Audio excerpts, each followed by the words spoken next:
Russia అధ్యక్షుడు Putin ప్రధాని నరేంద్ర మోదీకి ఫోన్ చేశారు.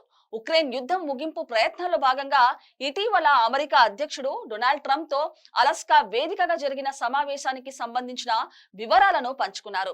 ప్రధాని మోదీ ఈ విషయాన్ని ధృవీకరించారు. డొనాల్డ్ ట్రంప్ తో అలస్కా భేటీకి సంబంధించిన వివరాలను పంచుకున్నందుకు పుతిన్ కు ధన్యవాదాలు. ఉక్రెయిన్ వివాదాన్ని శాంతియుతంగానే పరిష్కరించుకోవాలని భారత్ మొదటి నుంచే పిలుపునిస్తుంది. ఈ విషయంలో అన్ని ప్రయత్నాలకు మద్దతు ఇస్తామని ప్రధాని మోదీ ట్వీట్ చేశారు.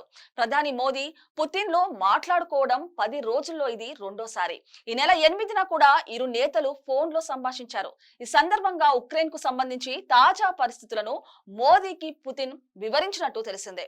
ఈ సంక్షోభం ముగింపునకు శాంతియుత చర్చలే పరిష్కార మార్గమని భారత్ తన వైఖరిని మరోసారి స్పష్టం చేసినట్టు పిఎంఓ వెల్లడించింది.